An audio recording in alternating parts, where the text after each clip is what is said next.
तो अगर आपका एफटीआई में हो जाता तो आप जया बच्चन के बैचमेट होते।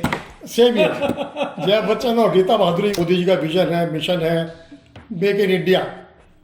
हम लोग उसको भी काम कर रहे हैं। स्टार्टअप में हम लोग बहुत लोगों को मदद करते हैं। कोई सेमिनार फंक्शन होते हैं, कॉन्फ्रेंसेस होते हैं, आप बजाय बुके देने के, बुके क्या करते हैं, आपने फूल तोड़ दिए, फूल की लाइफ भी खत्म हो गई और फूल 2 दिन 3 दिन में मुरझा के खत्म हो जाते हैं।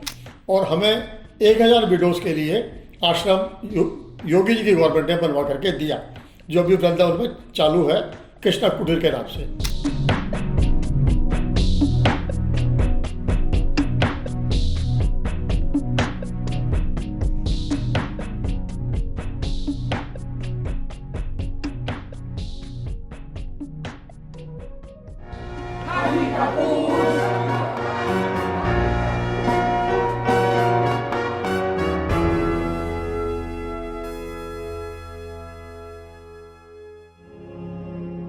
नमस्कार, पॉडकास्ट बाय अमित अग्रवाल में आपका स्वागत है। आज मेरे साथ हैं डॉक्टर राकेश चंद्र अग्रवाल, जो कि एग्जीक्यूटिव चेयरमैन हैं the environmental and consumer protection foundation के, एक एनजीओ के, और जो प्रेसिडेंट हैं एमएसएमई चेंबर ऑफ कॉमर्स के। राकेश जी, आपका पॉडकास्ट बाय अमित अग्रवाल में स्वागत है। Thank you. तो राकेश जी, हमें कुछ अपने शुरुआती जीवन के बारे में बताइए कि आपकी शुरुआत कैसे हुई, आप एनवायरनमेंट और फिर कंज्यूमर प्रोटेक्शन में कैसे आए।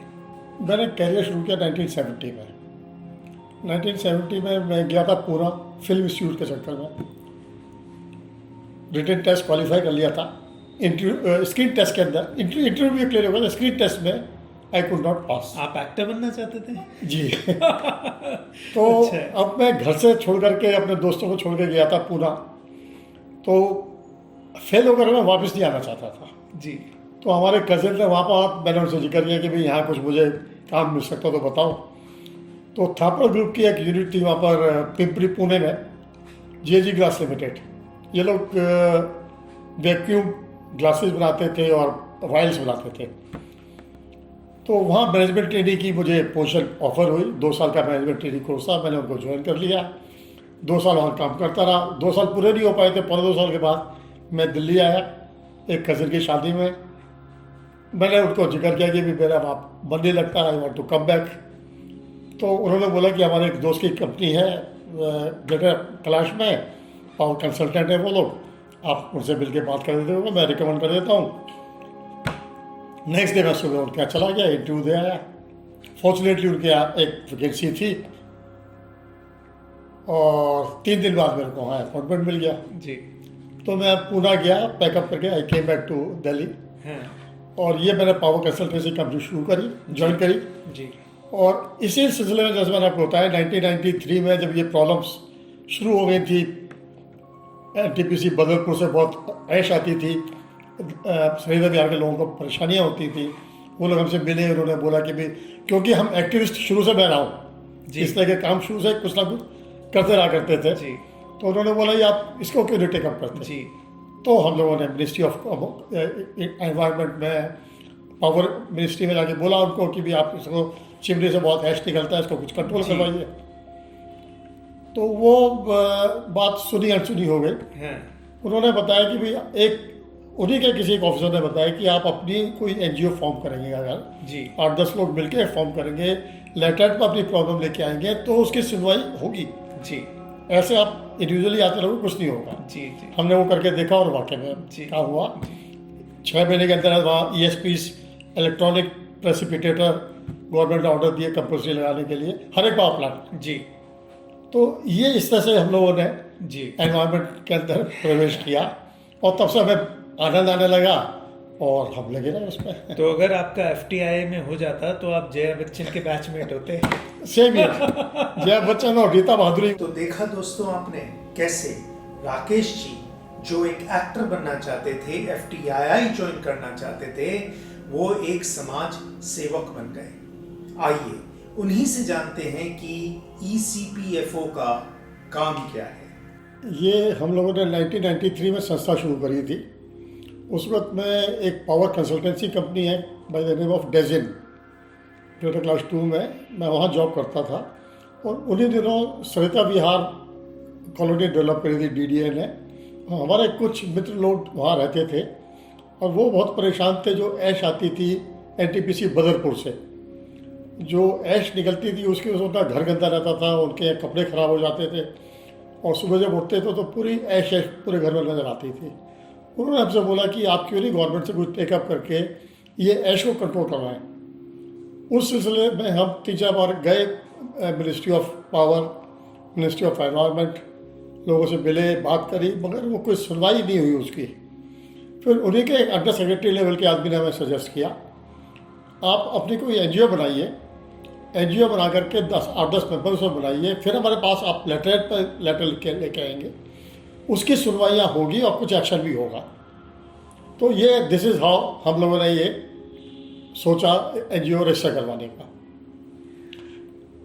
फिर हमारे साथ हमारे एक मित्र थे प्रताप राव भोसले जी, ये उन दिनों मेंबर ऑफ पार्लियामेंट थे कांग्रेस की साइड से। इन्होंने हमारी बहुत मदद करी। हमने इन्हीं के घर को रजिस्टर्ड ऑफिस बनाया और इनके थ्रू हमारी सिलेक्शन रही शंकर दयाल शर्मा जी के साथ भी।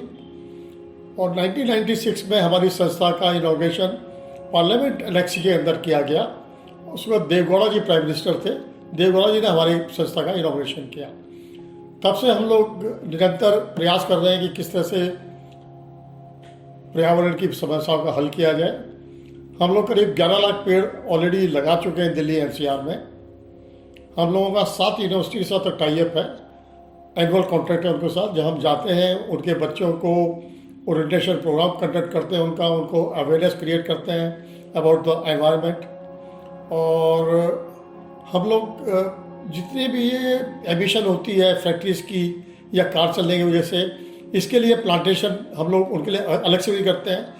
जैसे हम लोगों का मुंजाल ग्रुप में बात चल रही है, मुंजाल ग्रुप को भी एमिशन की बहुत प्रॉब्लम है, गवर्नमेंट की तरफ से प्रेशर है, तो उन्होंने हमें एक ऑफ़र दिया है 10,000 पेड़ लगाने का, जिससे कि उनका कुछ एमिशन कार्बन सेट ऑफ हो सके। तो यही प्रयास है हमारे। हम लोग साथ साथ में लेक रिजर्वेट भी करते हैं। हम लोगों ने एक इवॉल्व करके एक संस्था है, एनजीओ है, उसके साथ मिल करके हौसखास की लेक को रिजर्वेट किया। 2 साल में उस लेक को पूरा ट्रांसपेरेंट वाटर बना दिया था उसका।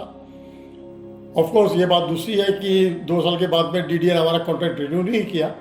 डीडीए ने खुद अपने आप उसको टेकअप किया और पिछले 1 साल के अंदर अंदर उन्होंने दोबारा उसकी पोजीशन वही बना दी है। तो राकेश जी ने ईसीपीएफओ के थ्रू लेक के लिए जो इतना काम किया, आखिर उस लेक की आज हालत क्या है? उन्होंने हमें दिया ठीक करने के लिए। हम लोगों ने फ्री ऑफ कॉस्ट, हमने कोई चार्ज नहीं किया। सबसे पहले क्या हुआ, जो पानी आता था, जो इनफ्लो वाटर था, that was sewer water without any treatment. तो नेचुरली जब सीवर का वाटर आएगा तो उसमें स्मेल भी होगी, गंदगी भी होगी, कलर भी उसका ख़राब होगा। तो हम लोगों ने सबसे पहले वहाँ पर 2 STP लगाए, सीवेज ट्रीटमेंट प्लांट्स। उनको ट्रीट करके वाटर को अंदर क्लीन वाटर आया। उसके बाद में अंदर हमने इरेटर्स लगाए, फ्लोटिंग आइलैंड्स बनाए। 4 फ्लोटिंग आइलैंड्स थे जो फ्लोट करते रहते थे। उसके अंदर हमने आइलैंड्स के अंदर प्लांट्स लगाए थे। जो फिश वहाँ थी उनके लिए वो भोजन बन गया था। The idea was very good.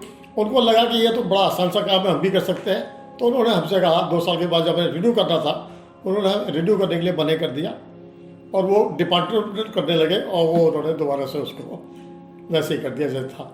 Rakesh ji ने अपना और ईसीपीएफओ का आगे का प्लान ऑफ एक्शन भी साझा किया। अभी हम लोग के पास में 3 लेक्स और ऑफर आया हुआ है। एक गुड़गांव में है और 2 भाटी माइंस हैं साउथ दिल्ली में। हम लोग उनको टेकअप कर रहे हैं और उनके साथ में 5 साल का परमानेंट कॉन्ट्रैक्ट करेंगे, so that it is not broken in between. 5 साल में एक ऐसी लेक हो जाएगी कि इसको दोबारा से फिर प्रॉब्लम आनी नहीं चाहिए। तो ये हमारा प्रयास है। राकेश जी ने एनवायरमेंट प्रोटेक्शन और कंज्यूमर प्रोटेक्शन, 2 एकदम अलग अलग दिशाओं में काम करने के अपने एक्सपीरियंस के बारे में भी हमें बताया। जैसे मैंने शुरू में बताया था, ये संस्था हमने प्रताप राव भोसले जी के अंडर में शुरू की थी और हमारे जो दूसरे एक साथी थे प्रोफेसर नायक, उनके शंकर दयाल शर्मा के साथ में बड़े अच्छे ताल्लुक थे। वो दोनों जने लॉ कॉलेज में पढ़ाते थे। तो शंकर दयाल शर्मा जी ने बोला कि जब आप एनवायरनमेंट को प्रोटेक्ट कर रहे हैं तो आप कंज्यूमर प्रोटेक्ट क्यों नहीं करना कोशिश करते। Consumer not as individual but collectively, जो समाज के अंदर कुछ लोगों को समस्या आती है। जैसे एग्जाम्पल मैं आपको बताता हूँ, दिल्ली गवर्नमेंट के जो स्कूल चल रहे थे उसके अंदर टॉयलेट्स कॉमन थे गर्ल्स और बॉयज़ के कोएड स्कूल्स में। उसकी वजह से क्या हुआ कि आज से करीब 15 साल 18 साल पुरानी बात है, सडनली पेरेंट्स ने अपनी बेटियों को विड्रॉ करना शुरू कर दिया। ड्रॉप आउट बहुत ज़्यादा हो गया स्कूलों में। तो हम लोग प्रिंसिपल से मिले, 2-3 स्कूल में गए, बात हुई, तो फाइनली एक जगह हमें पता चला कि प्रॉब्लम ये है कि जब वो एक लड़की को बायोलॉजिकल प्रॉब्लम शुरू हो जाती है उसकी वजह से पेरेंट्स नहीं चाहते कि वो टॉयलेट लड़कों के साथ शेयर करें। तो that was a main reason कि वो ड्रॉप आउट क्यों हो रहा था। तो हम लोगों ने PI डाली सुप्रीम कोर्ट में और डिसीजन हमारे फेवर में बहुत जल्द आ गया और इट वाज मेड कंपल्सरी कि हर एक कोएड स्कूल के अंदर टॉयलेट विल बी सेपरेट। उससे हमें बड़ा प्रोत्साहन मिला। इसी बीच हम लोग वृंदावन गए थे, कुछ हम लोग 8-10 मेंबर्स ECPFO के। वहाँ हम लोगों ने देखा कि लेडीज़ भीख मांग रही थी सड़क पर। वो विडो थी, सफ़ेद साड़ी पहनी हुई थी। तो हमने 2-3 लोगों से बात करी तो पता चला, वो बताती है कि हम लोग बंगाल से, उड़ीसा से आए हैं और हमारे यहाँ ये कल्चर है कि जब हम लोग विधवा हो जाते हैं तो हमें घर में रखते ही नहीं हैं, घर से निकाल देते हैं। तो घर का कोई सदस्य हमें लेके आता है वृंदावन घुमाने के बहाने से और वो स्टेशन पे हमें ट्रेन से उतार करके वो चुपचाप अंतर्ध्यान हो जाता है पीछे दूसरे रास्ते से और हम लोग खड़े यहाँ पर असहाय रह जाते हैं। फिर हम लोगों से पता करते हैं तो हमें बताते हैं कि इस तरह की औरतें और भी हैं बांके बिहारी मंदिर के पास, आप भी वहाँ जाओ और भीख मांगे, अपनी रोजी रोटी कमाओ। हमें बड़ा बुरा लगा और कुछ लेडीज़ तो बड़े अच्छे घर की लग रही थी। हम लोगों ने यहाँ आकर के दोबारा फिर PI डाली सुप्रीम कोर्ट में कि ये गवर्नमेंट की रिस्पॉन्सिबिलिटी होनी चाहिए, उनको खाना पीना रहना मेडिकल फैसिलिटी ये गवर्नमेंट प्रोवाइड करे। आपको ताजुब होगा अमित जी, ये केस हमारा 11 साल चला सुप्रीम कोर्ट में। 11 साल के बाद में फाइनली हम जीते। जीतने के बाद में गवर्नमेंट ऑर्डर्स दी, सुप्रीम कोर्ट ने ऑर्डर दिया गवर्नमेंट को, यूपी गवर्नमेंट को, कि ये यूपी गवर्नमेंट वहाँ पर कोई ऐसी आश्रम बनाए जहाँ इन सारी लेडीज़ का ख्याल रखा जाए। ऑर्डर लेके हम लोग लखनऊ गए, मैं वहाँ पर हफ्ते 10 दिन बैठा, कैंपिंग करी, योगी जी से मिले, स्वाति सिंह थी, यहाँ मिनिस्टर थी एनवायरनमेंट इसकी सोशल वेलफेयर चाइल्ड की, तो उनकी मदद से हम लोगों को यहाँ परमिशन मिली। हेमा मालिनी भी MP हैं, जैसा आपको मालूम है, मथुरा वृंदावन उनके अंडर में आता है, उन्होंने भी हमारी मदद करी और हमें 1000 विडोज़ के लिए आश्रम योगी जी की गवर्नमेंट ने बनवा करके दिया, जो भी वृंदावन में चालू है कृष्णा कुटीर के नाम से। वहाँ खाना पीना रहना medical facility even skill development की क्लासेस वहाँ गवर्नमेंट ने शुरू करवाती है। अक्टूबर नवंबर के महीने में देखा गया है कि दिल्ली NCR की आबो हवा काफी फर्क हो जाती है। राकेश जी ने इस बारे में अपने विचार खुलकर हमसे साझा किए। तो मेन प्रॉब्लम पोल्यूशन की इन दिनों में होती है वो ये है कि एक तो ठंड शुरू हो जाती है और नीचे बैठने शुरू हो जाती है और गाड़ियाँ इतनी, इस वक्त ट्रैफिक बढ़ जाता है। सडनली दिवाली के आसपास देखेंगे सड़कों पर ट्रैफिक बहुत बढ़ जाता है और जो मेन पॉल्यूशन है वो इंडस्ट्रीज देती हैं या गाड़ियों का वेहिकुलर ट्रैफिक होता है। उससे मेन पॉल्यूशन का रीज़न है इंडस्ट्रीज और जो हमारी गाड़ियाँ सड़कों में दौड़ती हैं। खास तौर से दिवाली के दिनों में बहुत ज़्यादा ट्रैफिक हो जाता है, आपने भी फेस किया होगा ये प्रॉब्लम को। इसको कंट्रोल करने से बहुत कुछ हम लोग कंट्रोल कर सकते हैं। आज जब पूरी दुनिया में क्लाइमेट चेंज के ऊपर जोर शोर से काम हो रहा है तो हम भारतवासी आखिर इस क्लाइमेट चेंज के लिए क्या कर सकते हैं? क्लाइमेट चेंज के लिए भी हम लोग सस्टेनेबिलिटी के ऊपर टाइम टू टाइम डिस्कशंस करते रहते हैं। अभी हम लोगों का नवंबर में 2 दिन का विज्ञान भवन में प्रोग्राम है, ग्लोबल समिट है सस्टेनेबिलिटी को लेकर के, जिसके अंदर वर्ल्ड ओवर स्पीकर्स आ रहे हैं। वो अपनी प्रॉब्लम्स वहाँ की बताएंगे, हम अपनी प्रॉब्लम्स यहाँ की बताएंगे और definitely will come out with some solution. और उस सोल्यूशन को लेकर के फिर हम गवर्नमेंट के पास जाएंगे, उनको हम कोशिश करेंगे कन्विंस करने के लिए they should implement some of the suggestions made by us. वैसे गवर्नमेंट ने बहुत कुछ ऑलरेडी रूल्स बनाए हुए हैं जो अगर इम्प्लीमेंट किए हैं तो हम लोग बहुत को हद तक कंट्रोल कर सकते हैं। मगर हिंदुस्तान में विद ड्यू रिगार्ड्स हमारा इम्प्लीमेंटेशन प्रॉपर नहीं हो पाता। या तो उसमें पॉलिटिकल विल नज़र नहीं आती, लोग लीडर्स आ जाते हैं उनको प्रोटेक्ट करने के लिए। कुछ टाइम पहले आपको मालूम होगा भूरेलाल कमेटी हुआ करती थी। Bhurelal ji is one person, one man army, जिन्होंने एनवायरमेंट पर बहुत काम किया। उनको मोदी जी ने काम पर लगाया कि दिल्ली की जितनी इंडस्ट्रीज पॉल्यूट कर रही हैं वातावरण को, उसको कंट्रोल किया जाए। उन्होंने बहुत मेहनत करी। सुबह 4-5 बजे उठ करके वो जाते थे। नजफगढ़ एरिया में उन्होंने 5-6 यूनिट्स को सीज भी किया, बंद करवाया जहाँ पोल्यूशन बहुत ज़्यादा कर रहे थे। सीवेज बहुत आता था पानी के अंदर। हम ही लोग जब बाहर जाते हैं तो वी बिहेव वेरी प्रॉपरली, पर यहाँ करके हम लोग को मालूम है कुछ एक्शन होना नहीं है। कार का शीशा खोला, थूक दिया, पान का गुटखा फेंक दिया, इस तरह की गंदगी हम करते रहते हैं। पेड़ काटते रहते हैं। हमारे यहाँ ये डेवलपमेंट के नाम से बहुत पेड़ काट देते हैं।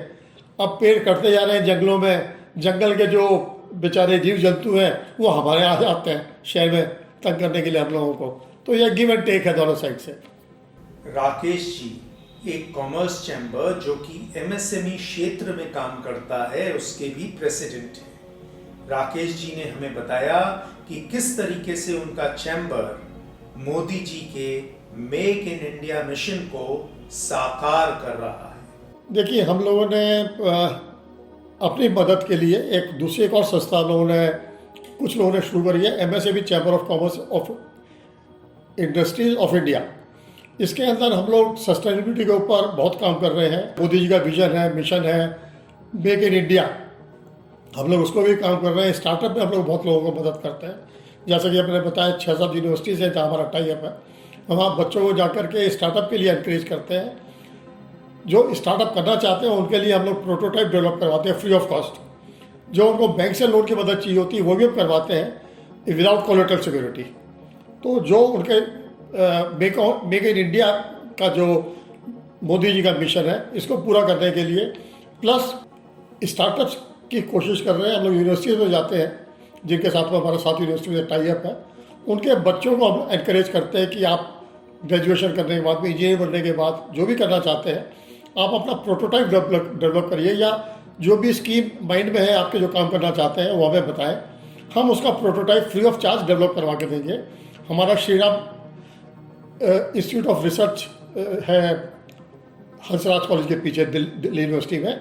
हम लोग उनका तो टाई अप है, हम फ्री में प्रोटोटाइप डेवलप करवाते हैं।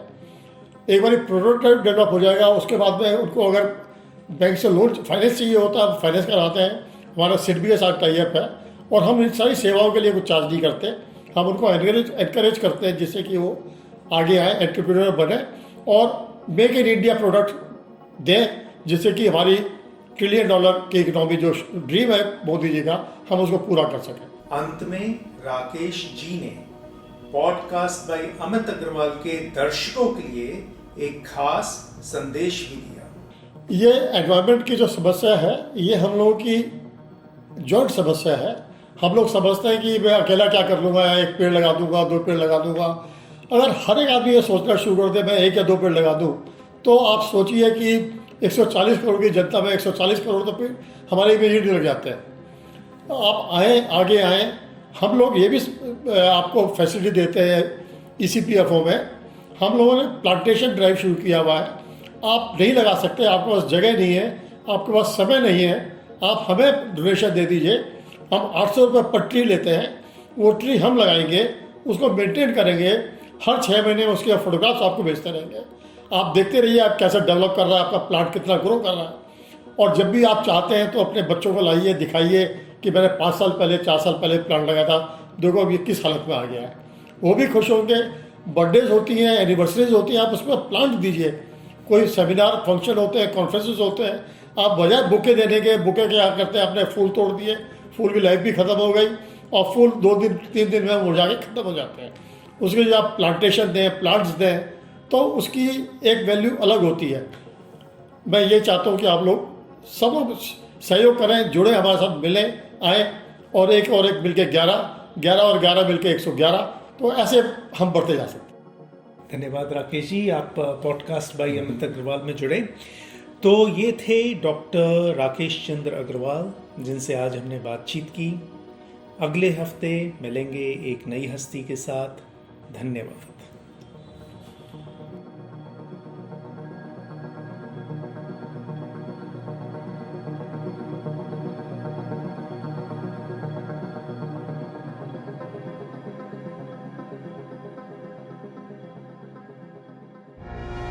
Africa,